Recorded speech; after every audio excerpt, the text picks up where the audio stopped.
प्राचीन भारत का युग वनों की हरियाली, स्वच्छ नदियों की कलकल ध्वनि और सुबह की हवा में मंत्रों की मधुर गूंज। उस समय भारत को तप भूमि कहा जाता था, क्योंकि यहाँ ऋषियों के आश्रम ही ज्ञान और संस्कृति के मंदिर थे।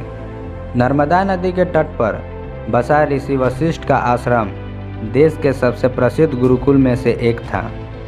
यहाँ राजकुमार से लेकर सामान्य किसान के पुत्र तक शिक्षा पाने आते थे। गुरुकुल का सबसे बड़ा नियम ब्रह्मचर्य का पालन। ऋषि वशिष्ठ कहते, ब्रह्मचर्य वह कवच है जो साधक को बाहरी और भीतरी शत्रुओं से बचाता है। राज्य सूर्यगर्भ के राजा विक्रमसेन का इकलौता पुत्र था चंद्रवीर। बचपन से ही तेजस्वी लेकिन उत्सुक स्वभाव का। युद्ध कला, धनुर्विद्या और राजनीति की प्रारंभिक शिक्षा वह महल से ले चुका था। लेकिन राजा ने तय किया, मेरा पुत्र तब तक राजगद्दी के योग्य नहीं जब तक वह अपने मन पर विजय न पा ले। इसलिए 14 वर्ष की आयु में उसे वशिष्ठ के आश्रम में भेज दिया।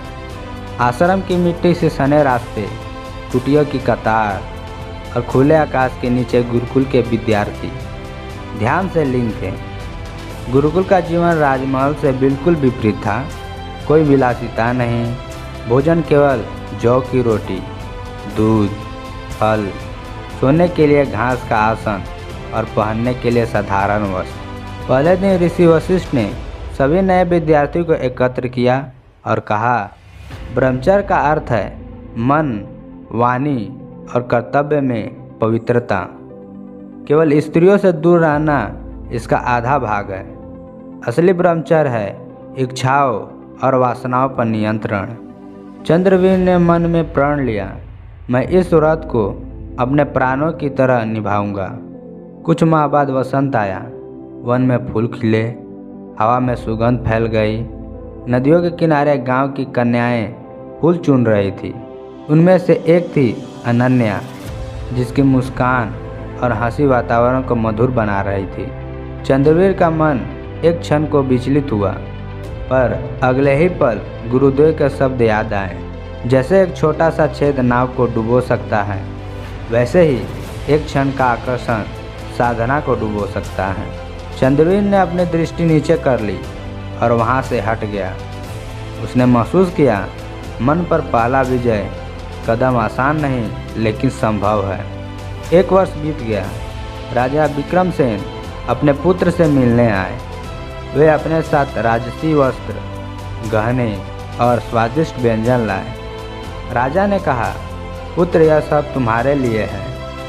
चंद्रवीर ने मुस्कुराकर उत्तर दिया, पिताश्री, जब तक मेरा ब्रह्मचर्य व्रत है मैं सादगी ही पहनूंगा और साधारण आहार ही लूँगा।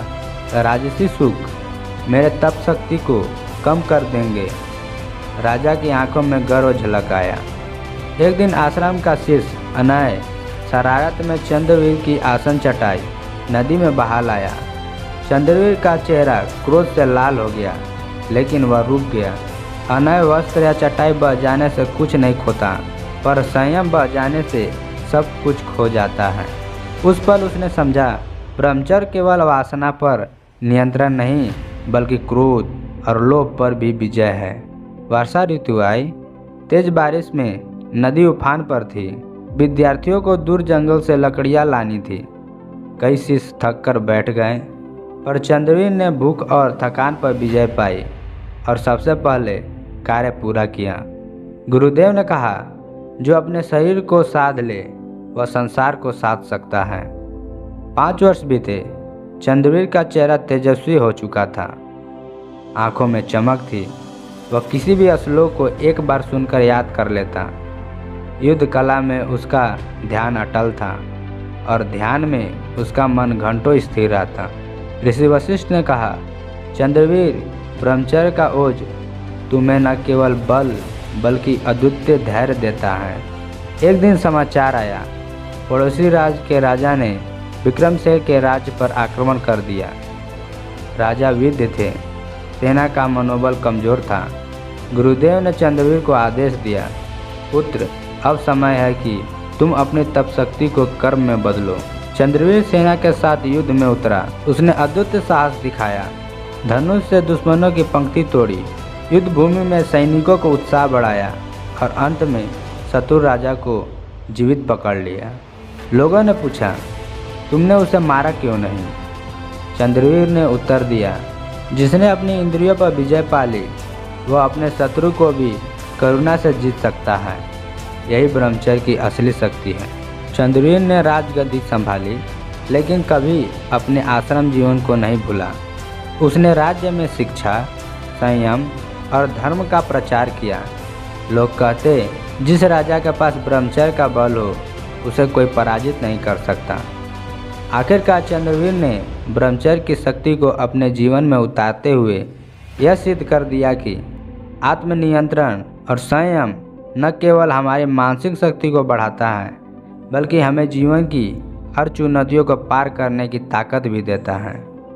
अगर आपको यह कहानी प्रेरणादायक लगी हो तो वीडियो को लाइक करें, शेयर करें और हमारे चैनल को सब्सक्राइब करना न भूलें। आइए हम सब मिलकर इस आत्मबल की शक्ति को अपनी ज़िंदगी में उतारें और दुनिया को दिखा दें कि असली ताकत क्या होती है। धन्यवाद।